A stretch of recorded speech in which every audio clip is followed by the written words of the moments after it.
AI 시대의 기술과 사회를 깊게 바라봅니다. AI 라운지. AI 시대의 기술과 사회 관계를 심층 분석하는 시간 AI 라운지입니다. 오늘은 신년 특집으로 저희 인간지능연구소 하이의 멤버들이 모여 올 한 해 화제가 될 AI 이슈들을 함께 전망해보는 하이 트렌드 2026으로 준비했습니다. 네, 그래서 오늘 저희 하이가 2026년도에 AI 이슈들을 한번 전망해 볼 텐데요. 오늘 하이에서 저희 장지용 사무부장님과 또 박근영 위원님께서 함께 자리해 주셨습니다. 네, 안녕하세요. 안녕하세요. 네, 안녕하세요. 오늘 다른 날과 다르게 왜 이렇게 저시는 겁니까? 그럴게요.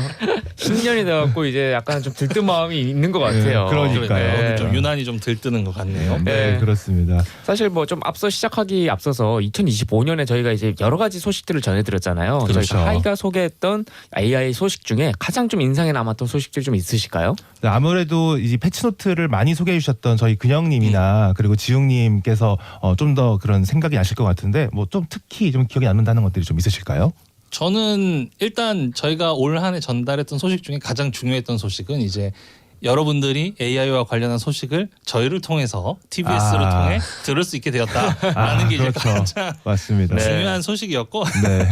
사실 저는 개인적으로 올해 소개했던 내용 중에서 제가 가장 인상에 남았다라는 네. 이렇게 딱 박힌 기사는 그 청소년 자살 방지 보호 장치를 각 오픈 AI를 포함해서 각 그 LLM들이 시스템적으로 보호한다는 기사였는데 네. 요 소식 자체에 대한 부분보다 사실 그동안 우리가 AI가 인간에게 위협이 될 수도 있다라는 얘기들이 그냥 약간 그 아까 SF 같았죠? 네. 상상 속에 있는 이야기처럼 보였던 게 맞아요. 실질적으로 AI가 인간의 정서에 영향을 미칠 수 있다는 구체적인 착사례였었어요. 맞습니다. 그래서 네.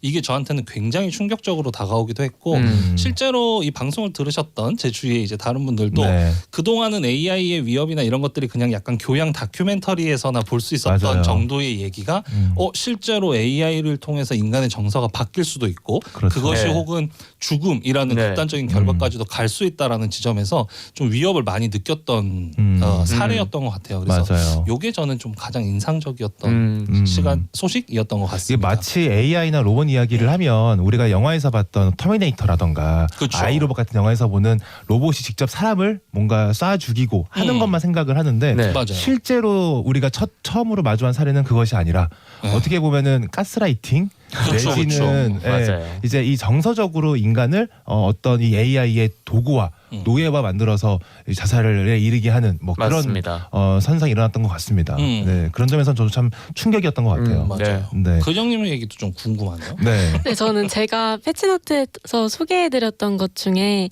그런 전 세계 AI 인식 조사에서 한국이 AI에 가장 낙관적이라고 말씀드렸던 네. 부분이 좀 기억에 남는 것 같아요. 네. 그리고 실제로 저희 방송을 듣고 계신 주변 지인분께서도 그 소식이 굉장히 임팩트 있게 네. 다가왔는지 저한테 아직도 기억에 남는다라는 말씀을 주시더라고요. 네. 아, 그렇죠. 그래서 한국인들이 참 이 신기술 좋아하는 거는 뭐 이거 어디 전 세계에서 빠질 데가 없는 것 같아요. 정말요. 새로운 거 정말 좋아해요. 그런 사람들을 보고 보통 얼리 어답터라고 영어로 명칭을 붙이는데 그렇죠. 그런 얼리 어답터들은 다 여기 있는 거 그렇죠. 맞아요. 네. 그러면은 저희가 이제 2026년에 어떤 소식들이 이제 화제가 될지 한번 이야기를 해볼 텐데요. 네.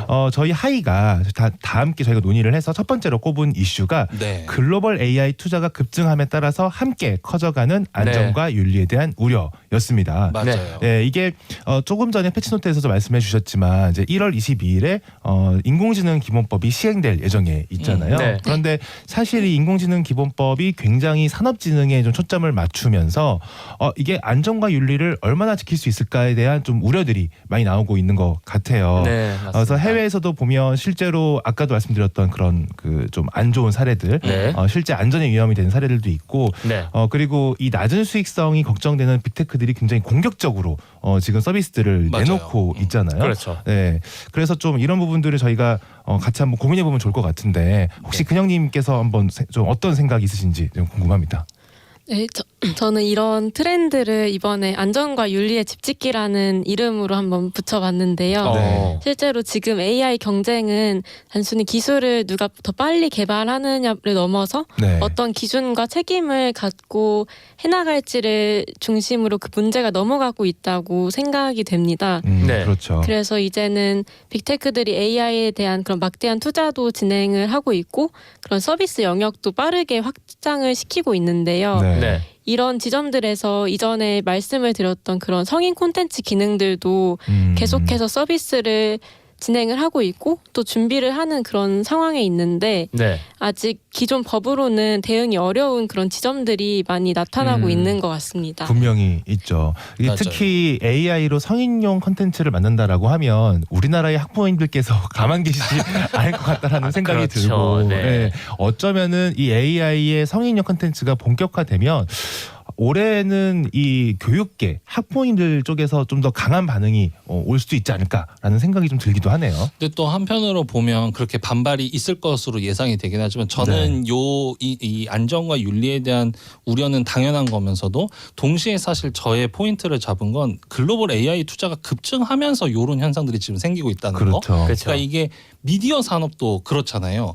어쨌건 기사들이 더 자극적이 되었고 유튜브 네. 환경이나 이런 것들이 더 자극적으로 나오기 시작했던 것도 네. 사실 거대 자본들이 이제 미디어 영역으로 특히 뭐 건설 자본이라던가 이런 것들이 미디어 영역으로 들어오면서 더 자극적이고 뭔가 수익이 될 만한 것들의 컨텐츠들을 자꾸 만들어가면서 네. 환경이 바뀌어갔거든요. 네. 근데 이게 어쨌건 미디어 환경이나 과거에 그랬던 사례들이 있다 보니까 이 AI의 영역에 있어서는 이 속도가 훨씬 더 빨라지고 있다라는 이제 걱정이 좀 많이 들어요. 그래서 아마 2026년 올 한 해에서 이 특히나 글로벌 AI 투자 거대 자본들이 이 AI 환경으로 들어오면 들어올수록 네. 더 이렇게 자극적으로 나타나지는 그 위협들에 그럴 대해서 수 있죠. 우리가 어떻게 윤리적인 잣대들을 빨리 만들어낼 수 있는가 이것들이 되게 중요한 포인트가 될 것 같다는 생각이 맞습니다. 듭니다. 맞습니다. 또 늦을수록 아마 이 AI도 뭐 유튜브 환경과 크게 달라지지 않을 수도 있겠다라는 그렇죠. 걱정이 좀 네. 많이 들어요. 인간은 어쩔 수 없이 이 도파민의 노예여서 그러니까요. 네, 이런 자극적인 콘텐츠 앞에서 우리가 참 힘을 쓰기가 어렵죠. 그렇죠. 네, 그럴수록- 특히 나이가 네. 어릴수록 더 그렇고요. 맞아요. 근데 그럴수록 참 윤리책이나 이런 거에 대해서 중심을 잘 잡고 이런 거 맞습니다. 설계를 잘 해나가야 되는데 그게 하루빨리 시급한 과제가 아닌 것 같습니다. 맞습니다. 그 전에 저희가 그 안희철 고문님을 모시고 이야기를 했을 때 이 데이터 거버넌스와 관련해서 EU가 이미 그 개인정보보호법과 관련해서 매우 강한 기준을 내세우면서 세계적인 어떤 표준을 만들어내고 그걸 통해서 이 데이터 시장에 어느 일정 부분 영향력을 행사하고 있다고 이제 말씀을 주신 적이 있잖아요. 네, 네. 그런 점에서 어쩌면은 이게 단순히 산업의 진흥을 위해서 규제를 풀어야 된다라는 담론뿐만이 아니라 안전과 윤리 기준을 잘 세우는 것도 우리가 이 산업에 있어서 어떤 영향력을 가지고 세계의 표준을 세워 나가는 그런 방법이 아닐까라는 좀 생각이 들기도 합니다. 맞습니다. 좋습니다. 네. 두 번째 이슈로 이제 넘어가 보겠습니다. 사실 이제 올해는 이제 지방선거가 예정이 되어 있잖아요. 그렇죠. AI 발전이 이제 너무 빨라서 사실 이제 실제와 뭐 가짜가 뭐가 어떻게 되는지도 구분하기도 되게 힘든 수준이 되었는데 그렇죠. 사실 이전에도 뭐 딥페이크 문제로 굉장히 논란이 되긴 했습니다만 이번에는 더 그럴 것 같다는 생각이 듭니다. 맞아요. 이렇게 고도로 발달한 AI가 사실 선거 과정에서 잡음을 낼 것으로 예상이 이제 되는데요. 여러분들 그렇죠. 생각은 또 어떠신지 이제 궁금합니다. 네. 마침 제가 요거 관련해서 뉴스레터를 2번이나 작성하지 않았습니다. 네. 그러네요. 네. 저희가 어쨌건 현재 상태에서 선거법상 어쨌건 선거일 전 90일부터 선거일까지는 현재 딥페이크를 사용한 선거운동 자체는 원천적으로 막아놓고 있는 상황이에요. 네. 그럼에도 불구하고 사실 찾아보니까 지난번 그 21대 대통령 선거 때 네네. 그 2,200명 정도가 이제 선거 사범으로 구속이 되었는데 상당한 숫자인데요. 근데 그 중에서 30명 정도가 이 딥페이크 문제로 이제 네. 처벌을 받게 되었더라고요. 네. 그러니까 어쨌건 지금 현행 법상 선거 기간 동안은 딥페이크를 이용한 선거 홍보 자체를 못하도록 막아놓은 상황이기는 한데 네네. 근데 또 한편으로 보면은 그럼에도 불구하고 이 딥페이크를 통해서 선거운동을 하는 경우들이 많이 발생하고 있다는 거죠. 앞으로 네. 아마 지난번보다 이번 지방선거가 되면 더 많은 양의 아마 딥페이크들이 쏟아져 나올 것으로 예상이 되는데 그렇죠. 그걸 또 어떻게 제어할지에 네. 대한 부분들도 좀 고민이 드는 것은 사실입니다. 그렇죠. 그렇죠. 네. 사실 우리나라에서 공직선거법이 굉장히 타이트하고 그리고 또 때로는 좀 잘 이해가 되지 않는 맞아요. 그런 기준들도 되게 맞습니다. 많잖아요. 네. 근데 이제 이번에 그 국감에서 네네. AI로 만든 콘텐츠라고 명시를 명시를 하고 했는데, 응. 공개를 했음에도 불구하고 굉장히 그 국회의원분들의 반응이 거셌던 적이 있잖아요. 굉장히 논란이 많이 맞죠. 됐었죠. 그래서 여태까지는 이제 산업 진흥을 해야 하니까 그런 네. 규제를 다 풀어야 되고 심지어 매우 작은 글자로 표시만 해도 뭐 괜찮다라고 하시던 네, 네. 분들이 네네. 막상 실제로 본인들이 마주하고 나니 생각이 조금 바뀌는 듯한 그런 모습을 보였단 말이죠. 근데- 어쩌면은 선거 과정에서도 이런 일이 좀 있지 않을까 싶기도 하네요. 근데 재밌는 건 네. 어쨌건 이래서 이제 AI 생성물 표시제를 강화하는 형태로 네. 이제 2026년부터 적응하기로 이제 이 발표가 난 거잖아요. 네, 그렇죠. 그랬더니 또 업계에서는 이것이 뭔가 몰입감이나 감정이입을 방해한다. 네. 네. 표현의 자유를 규제하는 형태로 지금 작동하는 것으로 우려된다라는 입장들을 조금씩 내고 있는 상황이에요. 네. 근데 사실 물론 틀린 얘기는 아니죠. 우리가 그렇죠. 한 번쯤 상상해 보자고요. 우리가 유튜브나 혹은 영화관에서 바라보는 영상 속에서 네.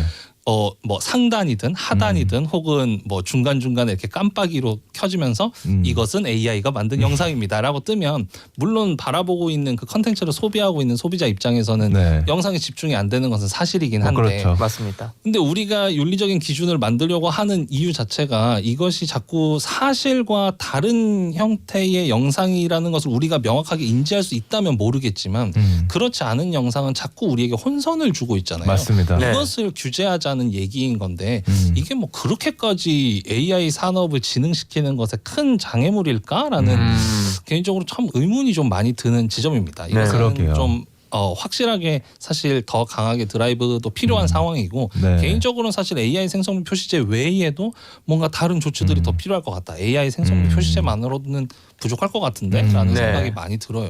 제가 최근에 유튜브를 보다 보니까 네. 그 약간 유명하신 분들 예를 들어 뭐 트럼프 대통령이라던가 뭐 베센트 미국 재무장관이라던가 네네. 이런 사람들이 마치 그 유튜브나 뭐 인터뷰를 하면서 이야기를 하는 것처럼 컨텐츠를 만드시는 분들이 있더라고요. 맞아요. 근데 맞아요. 저는 사실 처음에 속았어요. 저도 그냥 그랬어요. 영어로 이제 이분들이 말씀을 하시고 있으니까 이게 실제로 인터뷰 영상인가 보다 하고 보고 있는데 네. 아무리 봐도 이분들이 하실 말씀들이 아닌 말씀들을 하고 있는 거예요. 그래서 그 채널에 들어가 보니까 원래 그런 컨셉으로 만드시는 분이고 근데 거기에 그 아무런 표식이 없더라고요. 맞아요. 네, 그러니까 이것이 AI 영상이다라는 표식이 없다 보니까 저같이 저희처럼 이렇게 AI를 다루는 이제 일을 하는 사람들도 이게 약간 처음에는 구분간 힘들 정도로 어렵더라고요. 그래서 맞습니다. 좀 걱정이 되더라고요. 그러니까요. 이번에 선거 때는 아마 예전에 그 이제 윤석열 전 대통령이 당선될 그 후보 선거운동 할 때 네. 보여줬던 그 AI 윤석열 때와는 네. 차원이 다른 형태의 그렇죠. AI 영상물들이 선거에서 작동을 맞습니다. 할 거라는 그렇죠. 거죠. 그래서 이 선거가 진행되기 전에 빨리 어떠한 윤리적인 기준점을 만들지 못할 거라면 네. 이번 선거 때 원천적으로 그러면 금지할 수 있을 만한 어떤 그 최소한의 규제 혹은 시행 세칙들을 방위통위에서 뭔가 준비를 해줘야 하지 않을까라는 네. 생각 혹은 선관위에서 네. 해석을 그렇게 내려주던가 그렇죠. 그런 맞습니다. 것들이 네. 필요할 것 같아요. 사실 우리나라의 컨텐츠에 연령 제한 표시는 꽤 오래전부터 있어 왔잖아요. 뭐 그쵸. 15세, 19세. 근데 그게 네. 있다고 해서 우리가 몰입이 안 되거나 그것 때문에 뭐 거슬리거나 이러진 않잖아요. 초반에만 그랬었죠. 그렇죠. 지금은 다들 익숙해졌잖아요. 그래서 저희가 초반에 어떤 적응기를 거치고 나면은 이것도 괜찮아지지 않을까라는 생각이 들고 AI 표시하는 어떤 아이콘을 심플하게 뭐 이제 이런 텍스트가 아니라 간단하게 아이콘으로 만들면은 충분히 사람들의 거리낌 없이 거부감 없이 적응해 나갈 수 있지 않을까라는 생각이 들기도 합니다. 저희가 뭐 방송에서 위에 워터마크 있다고 되게 몰입이 떨어지는 건 아니잖아요. 그렇죠. 런 부분처럼 네. 이제 고려를 해야 될 부분이 있다고 생각합니다. 맞습니다. 네. 이게 영화같이 애초에 가상인 어떤 그런 세팅이라면 괜찮겠지만 네, 그거는 있으면 좋겠네요 앞으로는. 네. 그리고 네덜란드와 아일랜드에서도 네. 이렇게 말씀하신 딥페이크로 경쟁 후보가 사퇴했던 그런 일들도 있었는데요. 네. 그래서 실제로 유럽연합의 디지털 서비스 법에는 네. 그런 허위나 조작 콘텐츠가 선거에 영향을 줄 위험과 관련해서 플랫폼에 일부 책임도 부과하고 네. 있다고 합니다. 네. 그래서 우리나라에서도 이런 관련 규제들이 좀 고려가 되어야 하지 않을지 그런 생각도 드네요. 그러게요. 사실 네. 플랫폼에 규제하는 게 제일 베스트이기는 한데 네. 우리 입장에서는 사실 플랫폼이 다 해외 플랫폼 아니겠습니까? 그렇죠. 쉽지는 않을 것 같아요. 우리나라의 법이 영향력이 미치긴 좀 쉽지는 그렇죠. 않죠. 네. 네. 그래서 아무튼 2026년에 지방선거가 있다 보니까 아무래도 이 AI가 선거 국면에서 우리의 민주주의와 우리의 정치에 어떤 영향을 미칠지 아무래도 많은 논의가 좀 이어질 것 같습니다. 네. 네, 세 번째 이슈로 가보겠습니다. 국가 간의 AI 패권 경쟁이 격화하고 있는 가운데 이 반도체 칩과 알고리즘을 넘어서 이제는 그 전선이 디지털 인프라와 또 에너지 확보 경쟁으로 넘어가고 있습니다. 네. 이 과정에서 잡음이 점점 더 커질 것으로 예상이 되는데요. 여러분들은 뭐 어떻게 보시나요? 사실 제가 얼마 전에 또 본 것 중에 하나가 네. 물의 사용량이 AI가 이제 가장 많은 네. 인간이 쓰는 것보다 가장 많은 AI가 사용하는 양이 이제 됐더라고요. 네. 그런 것처럼 이제 디지털 인프라나 전력 문제, 에너지 문제가 본격적으로 앞으로 더 심해질 거다. 2025년에도 이렇게 됐으면은. 그렇죠. 네. 사실 이 분야는 저희 이면수 대표님이 전문이시잖아요. 전문가시잖아요. 제일 할 말이 많으실 것 네. 같은데. 맞아요. 사실 저도 할 말이 많은데 지금 전력이 사실상 AI 발전의 어떤 병목으로 작용을 하고 있잖아요.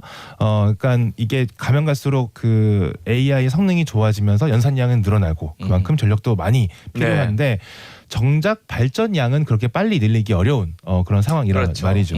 그래서 그런 상황 속에서 지금 미국에서는 이미 미국은 중국에 졌다라는 얘기가 나오고 있어요. 왜냐? 벌써. 예, 왜냐? 중국은 지금 발전량이 매우 여유 있거든요.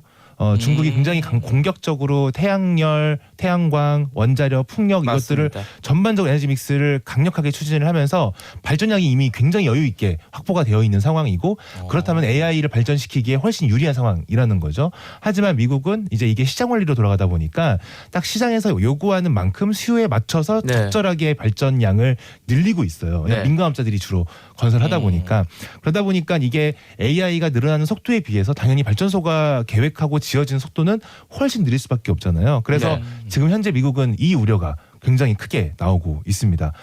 상대적으로 우리나라는 조금 더 나은 상황이기는 한데요. 왜냐하면 우리나라가 물론 자원은 별로 없는 나라지만 주요 전력 인프라를 만드는 기업들이 우리나라에 많이 있습니다. 네. 그래서 우리는 사실상 이 내수 산업으로서 그거를 굴릴 수가 있는 상황이어서 상대적으로 나은 편이기는 한데 최근에 이제 데이터 센터를 짓는다거나 네. 혹은 이제 저희 뭐 용인의 반도체 클러스터를 짓는 과정에서 보면 네. 이 지역 간의 잡음이 이제 커지는 것 같더라고요. 그렇죠. 네, 그 데이터 센터 같은 경우에는 화성시에 지으려고 했는데 이게 딱히 어마어마한 일자리를 만들어내는 게 아니고 에너지와 자원을 좀 많이 쓰는 것이다 보니까 지역 주민들이 좀 뭐 이거 전자파 나오는 거 아니냐 뭐 이렇게 좀 반대를 하시기도 하고 또 용인 반도체 클러스터 같은 경우에는 그 수많은 전력을 되게 먼 지방에서 끌어와야 되다 보니까 맞아요. 그 지방에서부터 용인까지 오는 송전선이 지나가는 거의 모든 지자체에서 다 반대를 하고 있더라고요. 그렇죠. 그래서 이게 지방뿐만이 아니라 네. 뭐 수도권에 있는 안성시라던가 그리고 뭐 하남시에 있는 뭐 변전소라던가 네네. 뭐 이런 것도 다 이제 확장이나 신설을 다 반대하고 있는 뭐 그런 상황이더라고요. 이게 또 관련해 가지고 저는 한편으로 참 씁쓸한 장면인 게 그 과거에 어쨌건 송전탑 주위에 어쨌건 살고 있는 주민들이 그 송전탑으로 인해서 뭔가 영향을 받고 안 좋은 어떤 질병에 노출된다거나 네. 이런 경우들이 이제 이슈화 될 때 사실 어쨌건 우리나라는 여전히 수도권 중심으로 돌아가다 보니까 그렇죠. 그 이슈가 많이 덮여 있던 상황이었어요. 맞아요. 근데 네. 지금 와서 어쨌건 말씀하신 반도체 클러스터나 이런 것 때문에 결국 전기를 도대체 누가 생산을 하고에 맞습니다. 대한 논쟁이 이제 붙으니까 이게 이 농촌이라는 표현이 맞을지 모르겠는데 어쨌건 지방에서만 있었던 담론이 수도권으로 이제 올라오니까 이제서야 좀 이 논의들이 좀 진척이 된다는 상황이 조금 한편으로는 찜찜하고 씁쓸한 것 같기도 해요. 그렇습니다. 네, 지금 이재명 정부에서 추진하고자 하는 것 중에 하나가 전력 요금을 생산지의 거리에 비례해서 맞아요. 네, 부과를 하는 체계를 고민을 하고 있잖아요. 네. 어쩌면은 이 제도가 도입이 되면 이 생산지와 전력 생산지와 소비지를 가까이 입지하게 하는 어떤 그런 시장의 흐름이 좀 새롭게 만들어질 수도 있지 않을까 네, 이런 좀 생각이 들기도 합니다. 실제로 효율성 측면에서도 송전거리가 멀어지면 멀어질수록 사실 전력 효율이 굉장히 떨어지잖아요. 맞습니다. 많이 떨어지죠. 네, 네. 그런 것처럼 사실 그런 어떤 효율화, 어떤 산업적인 효율화를 위해서도 그런 부분은 좀 굉장히 고려가 필요한 것 같습니다. 근데 네. 문제는 이제 미국에서도 사실 제가 지난주였나요? 패치노트에서 얘기할 때 던졌던 게 네. 그 미국도 미국 선거에서 전기료 인상이 되게 중요한 그 표심의 그렇죠. 핵심이었거든요. 맞습니다. 우리나라에서도 지금은 아직 선거가 물론 지방선거가 남아있긴 하지만 총선과 대선은 기간이 충분히 남아 있는 상황이란 말이에요. 네. 현재는 그 얘기를 정부가 할 수 있는 상황이고 현재는 그것에 의지가 있다면 추진할 수 있는 정책이긴 한데 만약에 이 추진하는 시점이 점점점 뒤로 가면 갈수록 실현 가능성은 낮아질 수밖에 없을 그렇죠. 것이다라는 예상이 드는 거죠. 그렇죠. 네. 왜냐하면 수도권에 있는 인구가 이미 과반 넘었고 넘어요. 갈수록 이 추세가 심화될 텐데 그래서 이게 더 정치적인 어떤 그 힘을 받기 어려운 상황이 되기 전에 빨리 좀 도입이 되면 좋을 것 같다는 할 생각이 거면 빨리 하세요. 맞습니다. 맞습니다. 그래서 아마 이제 영입만원체 클러스터를 둘러싸고 올해에는 조금 더 많은 목소리들이 오가지 않을까라는 생각이 듭니다. 그래서 저희도 아마 관련된 얘기들을 곧 하게 될 것 맞습니다. 같아요. 네, 저희도 준비를 네. 하고 있죠. 네, 그래서 우리나라가 AI 산업 육성과 또 탄소 중립 그리고 지역 균형 발전이라는 세 마리 토끼를 모두 잡을 수 있을지 이걸 한번 주목해 보면 좋을 것 같습니다. 네, 이제 네. 다음 이슈로 좀 넘어가 보겠습니다. 네. 네, 네 번째 이슈는 자율주행입니다. 테슬라가 지난 11월 말에 한국에서 전격적으로 감독형 FSD, 즉 완전 자율주행을 이제 시행하면서 이제 많은 관심과 이제 충격을 시민분들에게 안겨드렸는데 맞습니다. 이거 어떻게 보셨나요? 자율주행에 대해서? 네, 저도 뭐 자동차 산업에 관심이 많은 입장으로서 네. 이게 일종의 제2의 알파고 쇼크가 아닌가라는 생각이 들었어요. 네. 뭐 물론 이 테슬라가 미국에서는 이미 FSD를 시행을 해오고 있었지만 한국에서는 아직까지 전격적으로 이제 그렇죠. 해온 적이 없었고 이번에 11월 말에 사전 예고 없이 정말 전격적으로 네. 갑자기 이제 활성화를 했단 말이죠. 이게 한미 FTA에 기반해서 수입된 일부 차종에 대해서만 네 그렇게 그 적용이 돼서 중국에서 생산한 테슬라 차량들에는 활성화가 되지 않고 있습니다. 네, 그래서 이제 이게 테슬라를 갖고 있다고 해서 이제 모든 분들이 적용받는 건 아니기는 한데 이제 이제 한국인들이 직접 자율주행을 경험을 해보면서 이게 얼마나 편한지를 느끼시게 됐잖아요. 맞습니다. 그리고 여태까지 자동차라고 하면 뭐 마력이 얼마고 뭐 어떤 편의 기능이 있고 차량이 얼마나 잘 나가고 이런 것들을 얘기했는데 이제는 그게 필요가 없어지게 된 거예요. 맞아요. 그렇죠. 차라는 것은 그냥 이동 수단. 내가 A라는 지점에서 B라는 지점까지 갈 수만 있으면 되고 나는 그 안에서 책도 읽고 일도 하고 심지어 친구랑 뭐 게임도 하면서 갈 수 있는 이제 그런 상황이 돼버렸기 때문에 자동차라는 이 상품의 성격을 완전히 바꾸어 버렸다. 맞습니다. 네, 라는 좀 생각이 들더라고요. 그러니까 정말 이동하는 집이 될 수도 있는 거예요. 그렇죠. 이제 자율주행 차가 이제 본격적으로 도입이 되면은. 그렇죠. 네. 그래서 어쩌면 여태까지 자동차 회사들이 경쟁을 해왔던 그런 그 항목들이 완전 다른 방식으로 이제 이루어지지 않을까라는 생각이 들고 그리고 이제 중국이 우리나라에 대해서 갑자기 무비자 그 관광으로 바꿨잖아요. 네, 그러면서 그렇습니다. 최근에 중국으로 관광 가시는 분들이 많으신데 이분들이 중국에 가서 그 중국산 완전 자율주행 택시 자동차들을 타보시고서 이것도 그 유튜브에다가 후기를 많이 올리고 계시더라고요. 네. 보면은 미국에 있는 뭐 웨이모나 테슬라 못지않게 중국의 자율주행들도 굉장히 성능이 좋고 맞습니다. 잘 나가고 있습니다. 네. 반면 그 모습을 한국에서는 아직 볼 수가 없잖아요. 한국에서는 뭐 판교라던가 아주 국지적인 곳에서만 이것들이 허용되고 있고 네. 근데 이제 이 테슬라가 이제 딱 이거를 활성화하면서 이 한국 사람들에게 일종의 알파고 쇼크처럼 알파고가 한국에서 대국을 함으로써 한국 사람들에게 이 AI의 가능성을 일깨워 준 것처럼 어쩌면은 이번에 이 테슬라가 한국인들에게 어떤 새로운 어떤 그 자율주행에 좀 충격을 안겨준 게 아닐까라는 생각이 듭니다. 네, 이게 아무리 국제 시장이 좋아도 이 우리 안에서 직접 우리가 느끼지 않으면은 시장이 이렇게 잘 바뀌기가 쉽지 않잖아요. 맞습니다. 그렇죠. 그렇죠. 네, 그래서 아무래도 그런 좀 계기가 되지 않을까라는 생각이 들고 이 와중에 현대차는 그 기존의 자율주행을 그 네. 진두지휘하시던 임원분이 이제 퇴진을 하셨죠. 네. 아 그래요. 네, 그리고 그런 소식이. 그 다른 R&D 그 총괄하시는 분들도 네. 잇따라 퇴진을 하면서 사실상 네. 연구개발 그 리더십들이 지금 거의 공백 상태에 있게 됐어요. 네. 그리고 지난 한 그 3-4년 동안 그 42-라는 이제 현대차가 그 지분을 갖고 있는 자율주행 전문 기업이 네. 있는데 그 기업의 그 연구 실적이 매우 이제 미진해서 업계에서는 또 비판이 많은 상황이었거든요. 이 자동차 산업이 비록 뭐 반도체보다 현재 뭐 무역 수지가 낮다고는 하지만 네. 우리나라에서 고용하는 인원이 140만, 150만에 이르는 그죠. 우리나라에서 가장 큰 고용 산업입니다.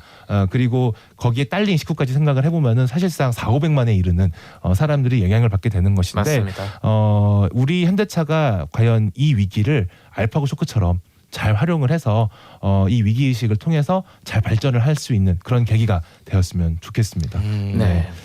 그래서 이런 충격 속에서 뭐 삼성이 안드로이드를 도입을 한 것처럼 현대차도 어쩌면 엔비디아랑 협업을 해서 본인이 직접 개발을 하는 것이 아니라 외부 기술을 들어올 수도 있다. 뭐 이런 네. 이야기도 나오고 있는 상황이고요. 네. 좀 지켜봐야 될 것 같고 아마 2026년 올해가 주요한 분수령이 되지 않을까라고 생각이 듭니다. 맞습니다. 너무 네. 궁금한 부분이에요. 이거. 네, 그렇죠. 네. 저는 전문 분야는 아니라서 네. 다만 근데 저는 이제 저희가 논의하면서 이 이슈를 선정할 때 그런 생각은 들었어요. 실제로 그렇게 이제 완전 자율주행이 도입되고 사람들이 익숙해지기 시작하면 네. 네네. 사실 요새 F1 시장이 우리나라에서 이제 조금씩 이제 아. 관련자들이 관심이 높아지고 있고 맞아요. 그런 좀 상황이거든요. 높아지고 인기가 있죠. 이제 올라가고 있고 실제로 거기에 들어가고 있는 이제 자본의 크기도 커지고 있는 상황인데 그쪽은 혹시 찬물이 부어지는 거 아닌가? 왜냐하면 사람들이 완전 자율이면 이제 더 이상 운전하는 것의 즐거움을 굳이 찾을 이유가 없어질 수 네. 있잖아요. 저는 그렇게 오히려 되거나 그렇기 때문에 F1이 더 잘 될 거라고 생각을 네. 해요. 아 이제 네. 운전은 전문가의 영역이 되는 겁니까? 운전이 일종의 스포츠와 이제 예술의 영역이 되는 거죠. 아 스포츠. 그러니까 네. 옛날에는 승마를 다니려면 무조건 했어야 됐잖아요. 그렇죠. 근데 이제는 승마가 완전 스포츠가 된 것처럼 그렇죠. 아, 완전 자동차도 이해됐어. 그렇게 네. 되지 않을까 네. 그런 생각을 합니다. 어쩌면은 되게 고급 스포츠가 될 수도 있어요. 아 그럴 수 있겠네요. 진짜 네. 승마처럼. 맞아요. 진짜 실제로 또 승마처럼. 굉장히 고급 스포츠죠 지금도. 그렇죠. 네. 네. 왜 사실 그 뭐 수동 자동차 만드는 게 쉽지 않잖아요. 이제 가면 맞아요. 갈수록. 맞아요. 왜냐하면은 그만큼 수요가 많이 없을 거기 때문에 매우 소수 소량만 생산을 할 거란 말이죠. 맞아요. 그럼 오히려 차량은 굉장히 비싸질 겁니다. 맞습니다. 그런 차들은. 아 그러겠네. 네. 모두가 자율주행으로 대체되는. 네, 좋습니다. 네. 네, 이제 다섯 번째이자 마지막 이슈로 저희 AI를 이제 사고와 판단의 동반자처럼 여기는 AI 세대의 탄생을 저희가 한번 꼽아 봤는데요. 네. 이제 그 최근 들어서 뭐 대학에서 뭐 그 AI를 활용한 어떤 시험 부정 이슈도 좀 있었고 네. 이제 AI가 이 요즘 세대들은 이제 그냥 항상 내가 옆에서 도움을 받고 조언을 구하는 그런 친구처럼 네. 지금 느끼고 있잖아요. 그렇죠. 그래서 이 세대가 등장을 함으로써 우리가 어떤 변화가 일어날지 한번 저희가 얘기를 해보면 좋을 것 같아요. 근데 아마 이 이슈가 올해에도 아마 좀 큰 이슈가 될 것 같다는 생각이 들거든요. 제가 좀 이제 좀 젊은 어린 이 세대 네. 분들과 얘기를 나눠보면은 아니 본인도 어리세요. 저보다 더 어린 네. 좀 더 이제 AI 세대에 가까운 분들과 네. 얘기해 보면 그런 걸 하더라고. 구글에 검색하는 거 이제 옛날 거다. 챗GPT나 제미나이에 물어봐야 약간 진짜 요즘 애들이다. 그렇죠. 이런 말씀을 하고 인공지능 학과에 다니는 친구가 자기가 이제 우스갯소리를 하는 게 자기는 네. 인공지능 학을 공부하는 게 아니라 네. 인공지능 이용 학과입니다. 모든 과제를 다 챗GPT와 함께 하고 있기 때문에 이미 인공지능과 함께 더불어 산다 이런 얘기를 하더라고요. 사실 그런 것처럼 사실 지금 완전 젊은 세대한테는 네. AI는 그냥 일상에 거의 뺄 수가 없는 요소예요. 그렇죠. 그러니까 모든 일상의 모든 의사결정과 모든 것들이 다 AI를 통해서 그리고 AI 협업해서 이렇게 이루어지고 있더라고요. 그렇죠. 근데 우리가 그 이제 AI 세대 혹은 새로운 제너레이션에 대한 얘기를 할 때 그 AI 세대라고 우리가 붙이고 있는데 실제로는 제가 느끼기에는 AI를 잘 사용하는 세대인 거지. 그렇죠. AI를 가지고 무언가 새로운 것들을 만들어낼 수 있는 세대라고 보는 거는 아직은 무리라고 저는 생각은 하고는 있거든요. 네. 그 학교와 관련해서 사실 작년에 원래 교육제도 개혁이나 이런 건 북유럽이 좀 잘하잖아요. 그렇죠. 그 작년에 그 핀란드에 부임하신 교육문화부 장관이 이런 얘기를 했대요. 학교는 더 이상 위기와 변화에 대응할 장소가 아니고 우리가 사회를 예측하고 원하는 미래를 창조해야 하는 곳이다. 라는 선언이 너무 지금 우리나라에 딱 필요한 얘기인 것 같더라고요. 우리가 그렇죠. AI 세대라는 표현으로 그들을 지금 정의하고는 있지만 그들이 실제로 AI를 가지고 우리 새로운 미래들을 좀 건설할 수 있을 만한 어떤 어젠다를 좀 던져주고 만들어가고 할 수 있는 공간 그런 교육들이 필요한 네. 상황인 거 아닌가라는 생각이 좀 많이 들어요. 네. 맞습니다. 이게 그러다 보니까 여태까지 우리나라가 해왔던 교육 그러니까 이 문제를 잘 풀어서 정답을 맞히는 능력 과연 이러한 방식의 교육이 언제까지 유효할 것인가라는 좀 의문이 많이 드는 요즘인 것 같아요. 맞아요. 그래서 최근에 그 전산학과 같이 이게 컴퓨터 프로그래밍을 배우는 학과에서는 요즘에 이 코딩 자체를 교육하기보다 국어 능력을 가르친대요. 맞습니다. 네, 그러니까 프롬프트를 잘 써야 좋은 그 개발 코드를 얻을 수가 있는데 사실 여태까지 주로 이과에서는 이 언어 능력을 아주 그렇게 강조해오지는 않았잖아요. 네. 근데 지금은 오히려 프롬프트를 잘 써서 이 AI가 잘 이해하도록 하는 것이 훨씬 중요해진 시대가 되는 거죠. 사실 저는 그런 생각을 해요. 요즘 특히 이제 수능 같은 경우에는 AI한테 풀리면은 훨씬 잘 본단 말이에요. 사람보다. 아, 그렇죠. 그럼 이제 교육이 바뀌어야 되는데 저는 한국인이 가진 강점 중에 하나가 네. 좋은 게 아닐 수도 있습니다만 눈치와 맥락이 굉장히 높다. 아, 어마어마한 고맥락 사회다 한국 네, 사회는. 그렇죠. 그러다 보니까 이거는 저는 AI 시대의 어마어마한 강점이라고 생각이 들거든요. 개인적으로는. 그럴 왜냐하면 수 결국 있죠. 컨텍스트를 읽고 그 맞아요. 컨텍스트를 어떤 풀어내는 능력이 사실 AI 시대는 더 중요해지기 때문에 맞아요. 이런 방식으로 좀 창조적인 방식으로 교육을 좀 바꿔나가야 되지 않을까 그런 생각을 또 합니다. 네, 뭐 근영님은 혹시 어떤 경험 있으신가요? 저는 최근에 지금의 청년 세대에 대한 어떤 영상을 봤었는데요. 네. 거기서 니체의 허무주의를 많이 말하고 있더라고요. 네. 그래서 지금의 젊은 세대들, 뭐 청년들은 사회가 제시하는 그런 정답만을 위주로 좀 살아왔는데 네. 이제 좀 어느 정도 어른이 되니까 AI 시대가 왔고 이제는 정답을 제시해주는 그런 시대는 좀 벗어났잖아요. 그렇죠. 그런데도 같은 시험이나 똑같은 경쟁 어떤 그런 걸 요구를 하면서 네. 이제 열심히 해도 뭐 달라질 게 있나? 의미가 있나? 그런 지점까지 왔고 이거를 이제 내가 쌓는 경험들이 어떤 의미를 주는가에 있어서 좀 새롭게 생각할 수 있는 그런 지점들이 좀 필요한 것 같아요. 그래서 사회에서도 이런 걸 어떤 경쟁의 영역으로만 보기보다는 새로운 인간으로서의 어떤 의미를 줄 수 있는 그런 지점들을 잘 찾아서 함께 풀어가야 하지 않을까 그런 생각도 많이 드는 것 같아요. 맞습니다. 교육이 바뀌지 않으면 교육을 받고 있는 학생들도 내가 하고 있는 공부가 무슨 의미가 있나라는 생각이 들 것 그렇습니다. 같아요. 그리고 그 똑같은 방식으로는 지금 새로운 직업을 찾아서 시작하기도 어려운 상황이 돼버렸잖아요. 이게 AI가 대체 가능하다 보니까 주니어 일자리, 즉 커리어를 시작하는 첫 일자리들이 지금 많이 사라지고 있어서 맞습니다. 지금 현재 AI 세대들은 내가 앞으로의 삶을 어떻게 시작을 해나가고 네. 어떤 경력을 쌓아나갈지를 많이 고민하고 있을 것 같아서 우리가 그 고민을 함께 좀 해줘야 하지 않을까 이런 생각이 듭니다. 네. 네. 그래서 이렇게 저희가 오늘 2026년 새해를 맞아서 올 한 해 화제가 될 것 같은 AI 이슈들을 한번 예측을 해 보았는데요. 저희 뭐 일단 하이 여러분들 오늘 어떠셨어요? 좀 재밌게 좀 해보셨나요? 네, 저도 작년 한 해 동안 뭔가 짧은데도 AI 관련해서 굉장히 많은 일이 있던 것 같고 맞아요. 또 가까이서 볼 땐 모르지만 좀 멀리 떨어져서 보면은 굉장히 많은 변화들도 짧은 기간 안에 있었던 것 같아요. 그렇죠. 그래서 올해는 또 어떤 변화들이 생길지 좀 두렵기도 하고 조금 설레는 그런 지점들도 있는 것 같습니다. 네. 올 한 해에도 뭐 많은 이슈들이 있어야 또 저희 방송도 풍성해질 테니까요. 또 저희가 또 많이 전달해 드리고요. 그렇죠. 네. 그래서 저희 전망이 맞을지 오늘 한 해 저희 언박싱 AI와 함께 지켜봐 주시면 좋겠습니다.